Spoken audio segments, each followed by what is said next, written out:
Un buque tanquero de la Armada llegó esta mañana con 131.000 galones de agua potable para los habitantes de Esmeraldas, Atacames y Río Verde como consecuencia del derrame de crudo. Los habitantes de las zonas afectadas por la contaminación en Quinindé tienen, según ellos, náuseas, dolores de cabeza y mareos. Un equipo de Televistazo visitó el caserío Chiribire. El presidente Noboa firmó el decreto 565 en el que ratifica al dólar como la única moneda oficial y lo hizo como respuesta a la propuesta correísta de establecer una dolarización a la ecuatoriana. El expresidente Rafael Correa delegó a Andrés Arauz las manipulaciones en el Consejo de Participación Ciudadana, desde la salida de vocales hasta la designación de autoridades, según revelan los chats investigados por la Fiscalía. 400 muertos en Gaza por bombardeos de Israel luego de 2 meses de tregua con el grupo Hamas. El ataque se originó por la negativa en la liberación de rehenes. Y Barcelona derrotó a Técnico Universitario en Ambato, recuperó el primer lugar en la tabla de la fase inicial. Esta semana habrá descanso en el campeonato ecuatoriano por las eliminatorias. Televistazo presenta los cursos vacacionales en el régimen Costa, generados por la tecnología en robótica, animación y dibujo digital. Buenas tardes, amigos, bienvenidos. Iniciamos con la información este martes 18 de marzo de 2025. Continúan las afectaciones por el derrame de petróleo en Esmeraldas, Steffi. ¿Qué tal, Gaby, amigos? Buenas tardes. Brigadas médicas atienden a los habitantes de zonas rurales mientras los técnicos retienen y recogen el crudo. Bienvenidos.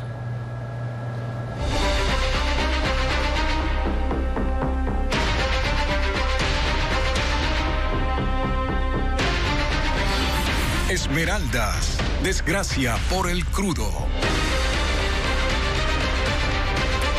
Y pese a que está en marcha el plan de contingencia para evitar más contaminación en los ríos de Esmeraldas, el petróleo aún se filtra y va contaminando fincas en las zonas rurales más alejadas. En el recinto Chirihuile, brigadas médicas atendieron a más de 100 afectados por el derrame de crudo. Hernán Higuera está en esa provincia, nos muestra cuál es la situación. Hombres de blanco capturando el petróleo en el río Viche.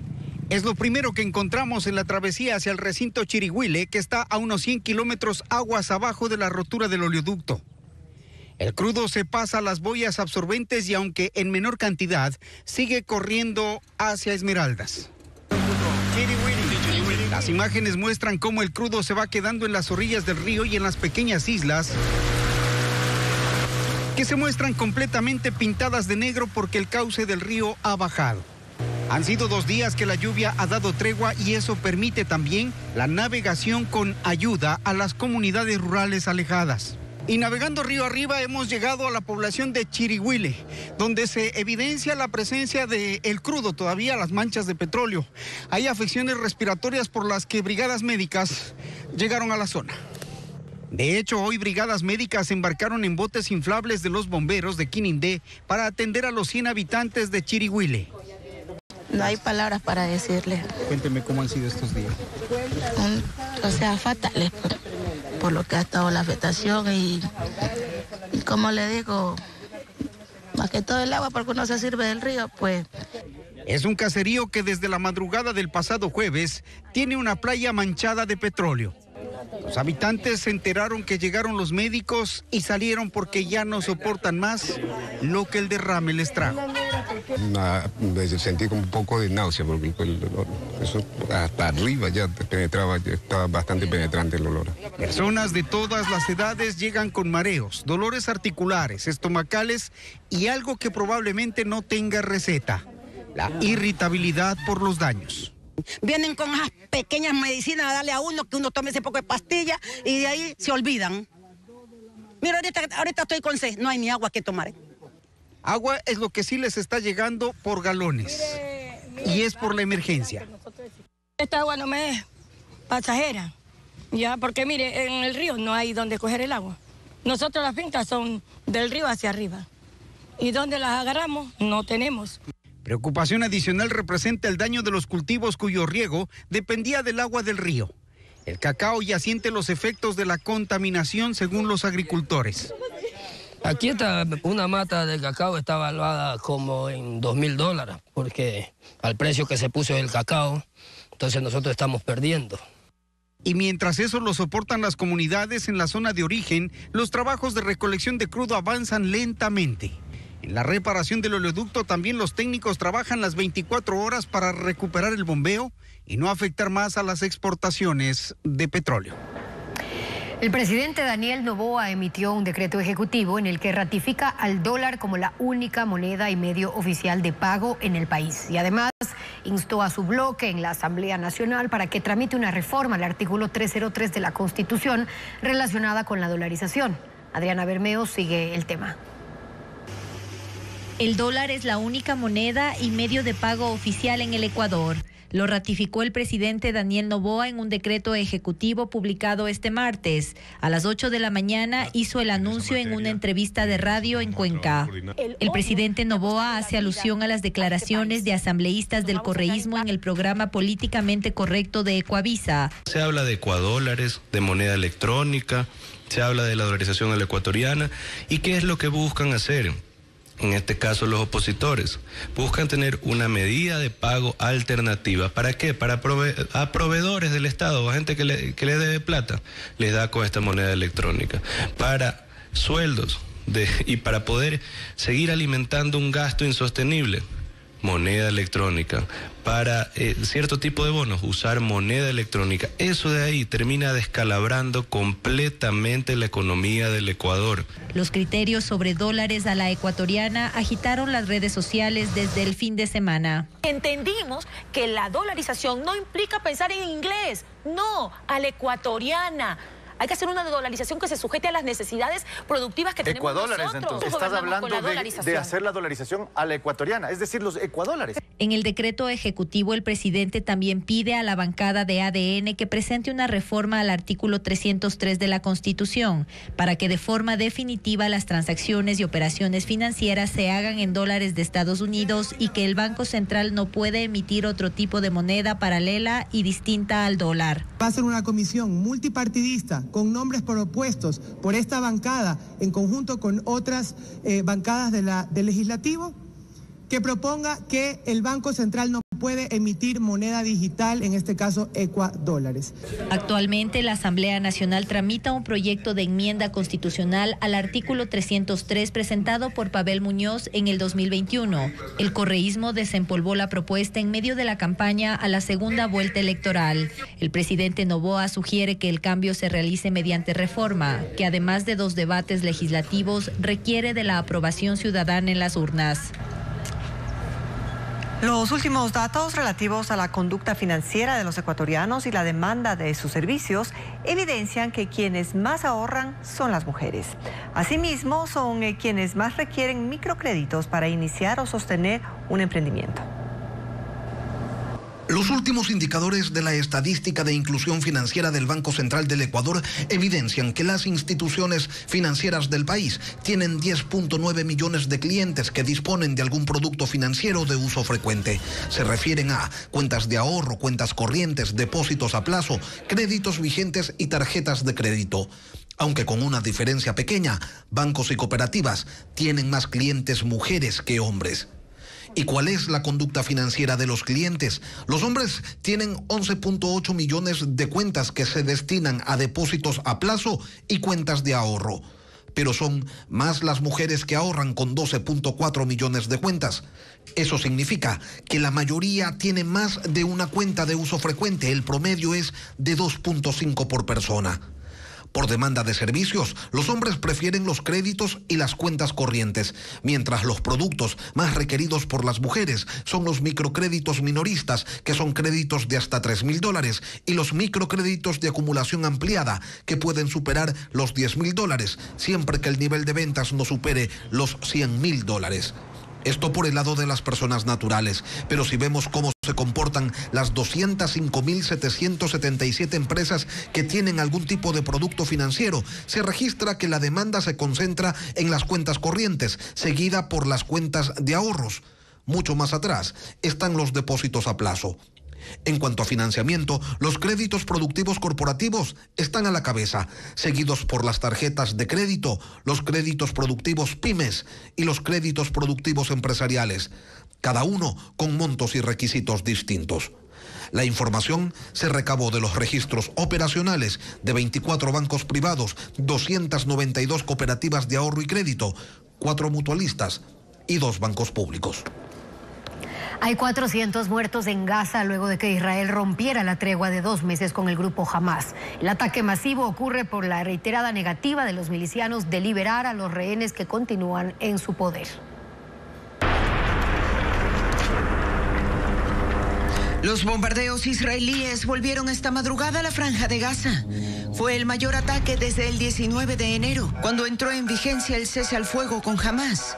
Hospitales, casas y escuelas que sirven como refugio para los desplazados sufrieron graves daños o fueron destruidos.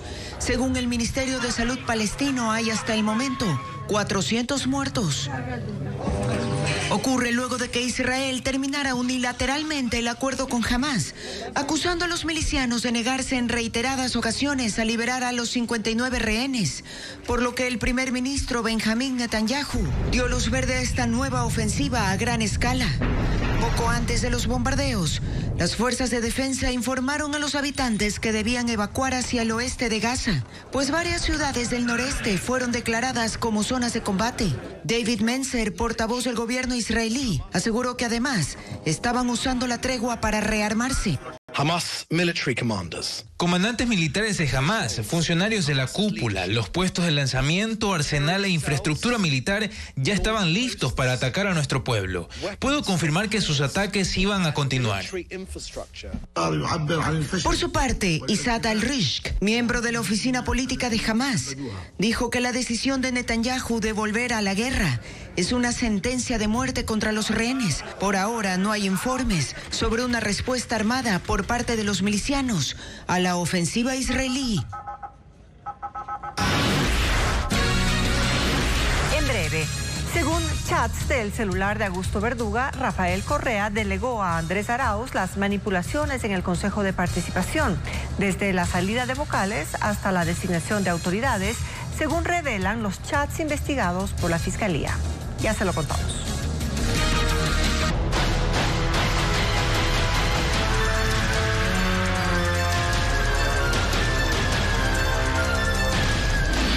Sangre sin suficientes donantes. En Ecuador hay 5 bancos de sangre y un hemocentro en donde se procesan las pintas de los donadores voluntarios. Más de 1000 pintas se procesan cada día. Lo informa Carla Delgado.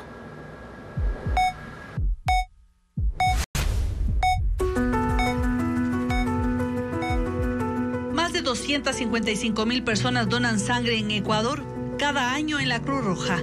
El 55% son donantes permanentes en 31 puntos fijos en 24 provincias. La Cruz Roja tiene 5 bancos de sangre y un hemocentro en Quito, donde se procesan 1000 muestras diarias. Las pintas que procesa se destinan a cirugías, partos complicados y tratamientos de enfermedades que requieren hemocomponentes, como glóbulos rojos, plaquetas y plasma. La demanda es diaria y en el Ecuador hay un déficit de 97.200 pintas anuales para completar la cuota sugerida por la Organización Mundial de la Salud. Por eso, a lo largo del año, la Cruz Roja hace campañas diarias de donación.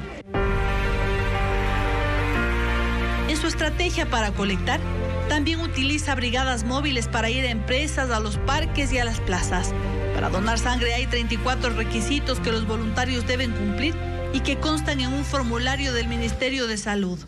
6 son primordiales: tener entre 18 y 65 años, tener un peso mínimo de 50 kilogramos, tener en términos generales buena salud, no haber tenido cirugía alguna en los últimos 6 meses, no haberse realizado tatuaje, perforación o acupuntura en los últimos 12 meses, no padecer de infecciones como hepatitis B o C, VIH, enfermedades de Chagas o sífilis. En la sierra tenemos no podemos recibir donantes de personas que viajan constantemente a la costa, digamos. Porque allá tenemos paludismo, tenemos dengue, tenemos chikungunya, tenemos un poco de enfermedades que pueden venir, contagiarse allá y venir acá, sentirse sano al principio hasta que desarrollen la enfermedad. Igualmente eso va para las personas que están vienen del extranjero. Los donantes no son pagados. Según los expertos, la ventaja de donar gratuitamente se compensa en bienestar individual, porque se optimiza el flujo sanguíneo y se estimula la renovación celular. Los hombres pueden donar cada 3 meses y la mujer cada 4 meses. Esta noche, en la tercera entrega de la serie Sangre sin suficientes donantes, Televistazo mostrará los bancos y la forma como en ellos se procesan las pintas. Tras 7 días de que las autoridades del COE cantonal de Guayaquil ofrecieron desplegar brigadas médicas alrededor del complejo penitenciario para detectar más casos de tuberculosis, esto no se cumplió.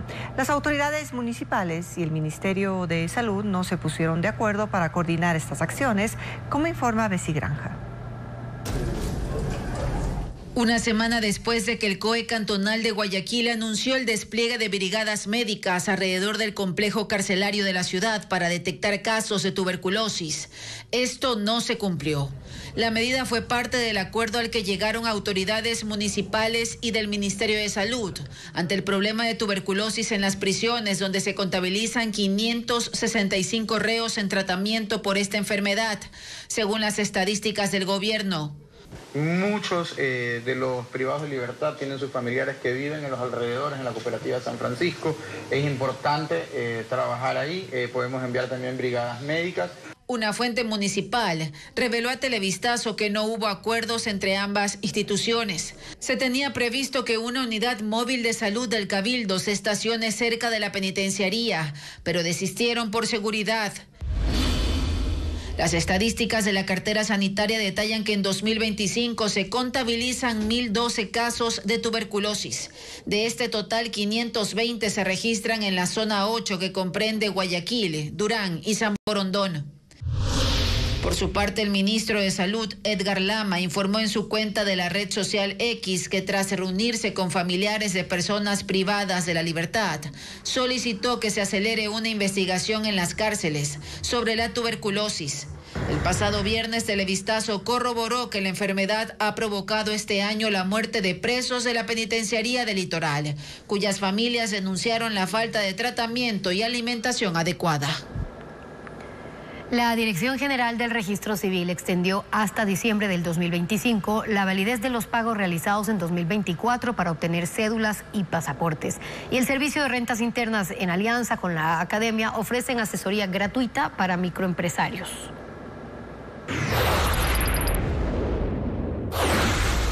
El Registro Civil Nacional extendió la vigencia de los comprobantes de pago para obtener el servicio de cedulación y pasaporte. Los pagos realizados entre el 1 de enero y el 31 de diciembre de 2024 serán válidos hasta el 31 de diciembre de 2025. Por lo tanto, los usuarios pueden agendar un turno en la plataforma de la institución. Anteriormente, los comprobantes tenían vigencia solo por 180 días desde la fecha de emisión. Los pagos realizados desde el año 2021 hasta el 2023, que no fueron usados para agendar turnos, ya no tienen validez. El Servicio de Rentas Internas y la Universidad de Ecotec firmaron un convenio para implementar el Núcleo de Apoyo Contable y Fiscal, NAF, el cual ofrece asesoramiento tributario gratuito a la comunidad, principalmente a personas no obligadas a llevar contabilidad y a microempresarios. Los servicios que se brindan con apoyo de docentes y estudiantes son asesoramiento sobre obligaciones tributarias, información sobre trámites como RUC, facturación y declaraciones, orientación sobre medios de pago, devolución de impuestos y capacitación. Este espacio funciona en la Universidad Ecotec, en el campus San Borondón de la vía a Salitre. Más adelante en Televistazo. 2 astronautas, luego de 9 meses de estar varados en la Estación Espacial Internacional, están de regreso a la Tierra. Ya le contamos.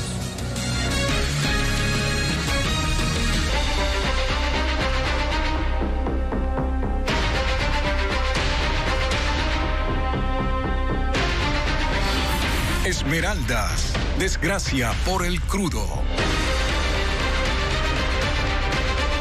El buque Hualcopo 61 llegó a las costas de Esmeraldas con 130.000 galones de agua para abastecer a comunidades afectadas por la crisis. La embarcación, que partió desde Guayaquil, realizó la primera entrega, pero mientras el agua comenzaba a ser distribuida en los tanqueros, en sectores como Isla Pianguapi, los pobladores exigían ayuda, no solo por la escasez de líquido, también por la paralización de la pesca tras el derrame de crudo. Elena Velasco nos informa.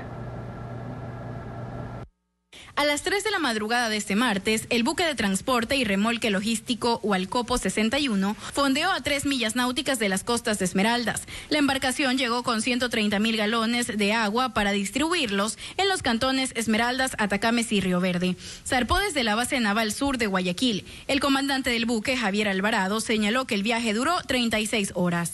Nosotros tenemos un total de 130.000 galones, pero vamos a entregar 100.000 para poder mantener el adrizamiento del buque, 30.000 galones. Posteriormente estarán arribando 2 unidades auxiliares más, el remolcador Imbabura con aproximadamente 70.000 galones y el buque tanquero Atahualpa con 250.000 galones de agua. Debido a la marea, el atraque en el muelle número 3 del puerto comercial de Esmeraldas se realizó recién a las 6 de la mañana. La maniobra tomó casi 2 horas en este buque de 98 metros de largo, equipado con 5 tanques de almacenamiento de agua. Para agilizar la distribución de líquido en los tanqueros, técnicos de Petroecuador y la Armada instalaron 2 sistemas de válvulas que permiten abastecer simultáneamente a 4 tanqueros cada uno. Mientras esto ocurría a 10 minutos del puerto, en el sector de la isla Pianguapi, al menos 150 habitantes cerraron la vía exigiendo el envío de agua y alimentos. En esta zona, a orillas del río Esmeraldas, viven alrededor de 800 familias dedicadas a la pesca, una actividad paralizada desde el derrame de crudo. No salgo a faenar desde el viernes del derrame de petróleo. Estoy saliendo a faenar esta semana. Aquí está mi equipo de pesca, mi navegador, mi manguera. La Capitanía de Puerto me impidió salir a laborar. ¿Por qué? Por derrame, por el desastre que estamos pasando. ¿Cómo mantengo yo a mi familia? ¿Cómo le doy de comer a mis hijos? Una hora después de la protesta, un tanquero de agua potable llegó al lugar, pero la etiqueta peligro inflamable en el vehículo generó desconfianza entre los habitantes. Dice peligro inflamable. Entonces pensamos, ¿no? Que puede que venga dañada esa agua, mala esa agua. Entonces la gente está bastante preocupado. Pero está limpia. Está limpia el agua. Estos tanqueros forman parte de la flota que envió Petroecuador para reforzar la entrega de agua. De acuerdo con la empresa de agua potable mancomunada, antes de partir, cada tanquero pasa por una prueba de pH para garantizar la calidad. Al momento hay 50 tanqueros repartiendo agua en 3 cantones. Decenas de miles de yemeníes se manifestaron en las calles de Saná y Jodeida portando armas y coreando consignas antiestadounidenses para protestar por sus mortíferos ataques aéreos que han causado más de 50 muertos y alrededor de 100 heridos. Estados Unidos inició los ataques contra las fuerzas hutíes el 15 de marzo, luego de que atacaran buques comerciales en el Mar Rojo, y han prometido continuarlos mientras los ataques en Gaza por el conflicto israelí-palestino sigan.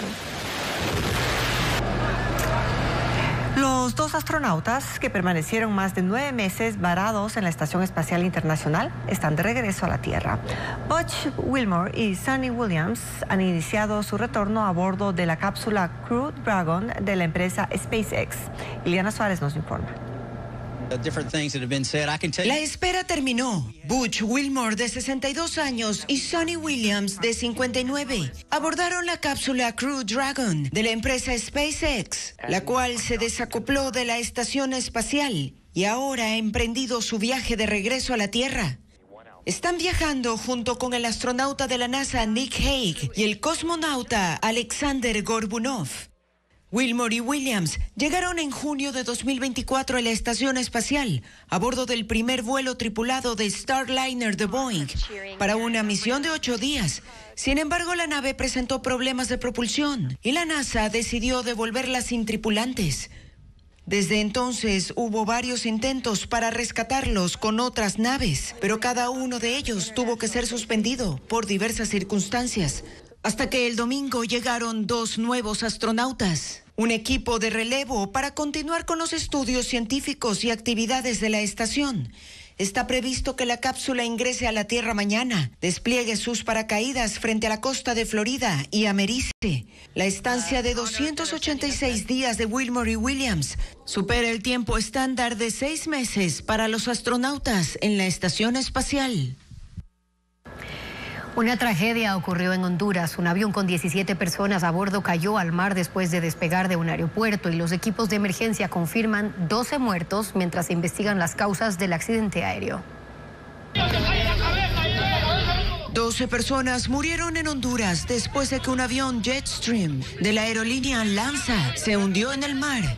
La aeronave apenas había despegado de la pista en el aeropuerto Juan Manuel Gálvez, en Roatán, con dirección a La Ceiba. En el avión había 17 personas, incluidos 3 tripulantes. Tras conocer del accidente, se puso en marcha una operación de rescate a gran escala y las ambulancias llegaron rápidamente para asistir a los heridos. 5 personas aún siguen desaparecidas. A las 9 de la noche se suspendieron las labores de búsqueda por parte de los buzos, ya que el avión se encuentra a 48 metros de profundidad y la oscuridad no permitía continuar con el rescate. Hoy siguen trabajando para recuperar los restos de la aeronave, mientras las autoridades investigan las causas de este accidente.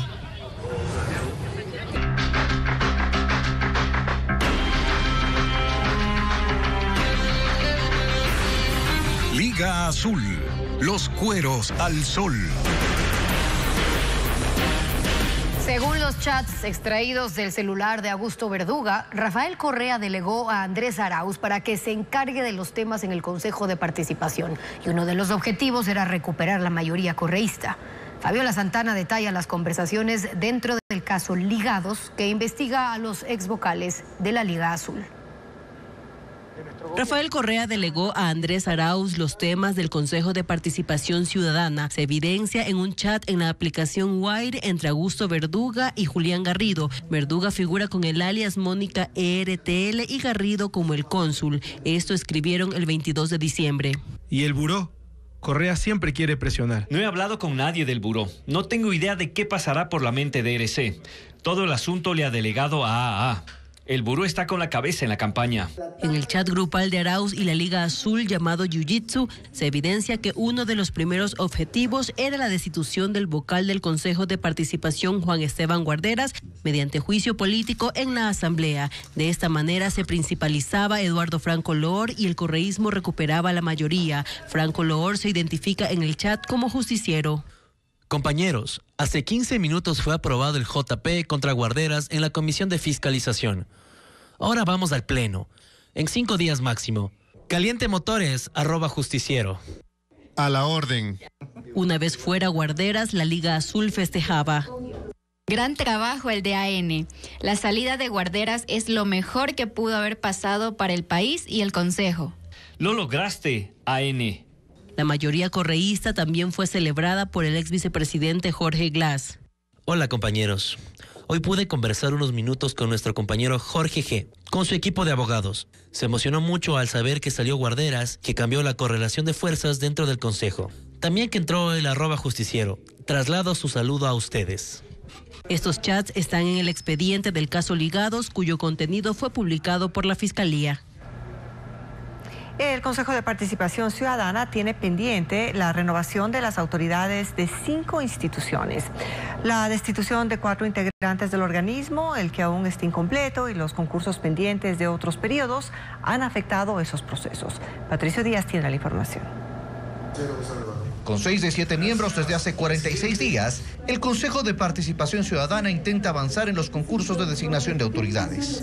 Pero va lento. El presidente del organismo, Andrés Fantoni, ha señalado que esperan que la Asamblea posesione al 7º miembro lo antes posible, para que no se genere un problema de legitimidad en los procesos que tienen que resolver. El legislativo consultó a la Procuraduría si el nuevo consejero debe ser Óscar Ayerbe o David Rosero. Mientras se define, hay 5 instituciones pendientes de la designación de sus cabezas. el CNE. Sus consejeros cumplieron su periodo en noviembre y están prorrogados. El concurso para nombrar sus reemplazos está por iniciar la fase de oposición. El TCE, sus jueces, también tenían que ser renovados. En mayo cumplirán 6 años en funciones. 2 de los 5 miembros debían ser reemplazados en 2022. Eso no pasó. El defensor del pueblo. Su designación está pendiente desde 2022, cuando fue destituido Freddy Carrión. César Córdoba lleva encargado 3 años. La fiscal general, Diana Salazar, cumplirá su periodo en abril. Y en el concurso para designar su reemplazo ni siquiera se conforma la comisión seleccionadora. Esto implica que ella deberá prorrogarse. El Consejo de la Judicatura. Su renovación no camina, porque el Ejecutivo no ha enviado su terna de candidatos. En el Consejo de Participación, las decisiones sobre estos procesos se han visto afectadas por la confrontación interna y los cambios de consejeros por destitución. Y si están solo 6 miembros, podrían quedar menos. Nicole Bonifaz tiene un proceso por asociación ilícita junto a la Liga Azul y otro en la Corte Constitucional por incumplimiento de dictamen. Joana Verde Soto igualmente está en medio de un juicio político que puede llegar al Pleno de la Asamblea. Por ahora, el Consejo sesiona cada miércoles con sus 6 miembros.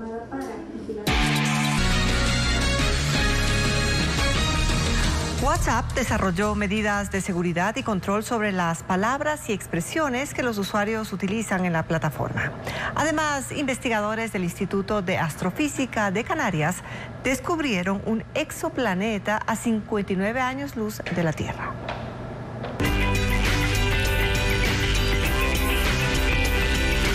WhatsApp desarrolló medidas de seguridad y control sobre las palabras y expresiones que los usuarios utilizan en la plataforma. Términos relacionados con la pornografía, pedofilia o que inciten al odio pueden ser denunciados por los usuarios y WhatsApp verifica si el comportamiento de la persona está violando sus políticas y se le puede aplicar una sanción temporal o la suspensión de su cuenta. Investigadores del Instituto de Astrofísica de Canarias descubrió el exoplaneta GJ3998d a 59 años luz de la Tierra. Los científicos investigarán si tiene atmósfera y si en ella hay signos de oxígeno. Tiene una masa 6 veces mayor a la de la Tierra. Si el planeta extrasolar es rocoso, podría albergar agua líquida en su superficie, uno de los requisitos principales para la vida. LatamGPT es un proyecto diseñado con un modelo de lenguaje basado en la inteligencia artificial adaptado a la diversidad lingüística de América Latina y será lanzado en junio de este año. El objetivo principal es reflejar la cultura, el lenguaje y la historia de la región, ofreciendo información más precisa y representativa de los contextos locales. El proyecto cuenta con alianzas de México, Ecuador, Perú, Argentina y Uruguay. Los cursos vacacionales se están adaptando a los intereses de los niños y adolescentes de hoy. En la costa, por ejemplo, los jóvenes que están en vacaciones optan por cursos tecnológicos como dibujo digital y robótica. Lo informa Luis Alfredo Zúñiga. Que un niño o adolescente disfrute en su tiempo libre de un videojuego es común, pero ¿qué tal si crean el suyo? La Universidad Católica de Santiago de Guayaquil abrió un curso vacacional sobre desarrollo de videojuegos y en esta pausa las clases en la costa ha generado interés en niños de hasta 8 años. Se ha preparado el laboratorio gamer, las computadoras y el programa Roblox, con el cual pueden iniciar el desarrollo de su proyecto. Muchos de los motores de desarrollo de videojuegos trabajan en entornos 100% gráficos, visuales, amigables. Los chicos diseñan sus personajes y ambientes paso a paso. Serán 30 horas durante 3 semanas para desarrollar su primer videojuego y el vacacional arranca este lunes 17 de marzo. Porque es algo indie, es algo propio, es único y entonces el proceso que conlleva eso, el cómo lo realizas y aparte que sea famoso me hace pensar que yo también puedo lograr lo mismo. En Esmeraldas, 27 niños y adolescentes de hasta 15 años participan en el curso de robótica impartido por la Pontificia Universidad Católica del Ecuador. Se han dividido en grupos para aprender desde los conceptos básicos de programación hasta armar su propio robot. También pueden construir desde invernaderos, casas inteligentes, sistemas de riego automático. 6 instructores están a cargo y uno de los proyectos es la fabricación de un robot móvil que evita obstáculos gracias a sensores de distancia, ultrasónicos e infrarrojos. Durante 4 semanas aprenderán sobre sensores, programación e incluso tendrán una competencia al final del curso. La tecnología abre puertas y en el futuro va a ser muy importante. Dibujo digital es otra de las ofertas novedosas en estas vacaciones. La Academia Saint Science de Guayaquil ha preparado las computadoras, tabletas gráficas, laboratorios, lápices ópticos y programas como Illustrator y Photoshop para que los menores pasen sus obras del papel al mundo digital. Niños como Johan y Mildred plasman sus personajes favoritos en clases de 2 horas diarias. Sí, me gusta. Es un poco más complejo que el tradicional, pero tiene muchas funciones. Los chicos crean desde trazos básicos hasta personajes de ficción, colorizan y aprenden el manejo de los programas. A muchos ya les gusta imprimirlos, ponerlos en sus teléfonos de fondos de pantalla. Vacacionales que se adaptan a los intereses de los niños y adolescentes de hoy.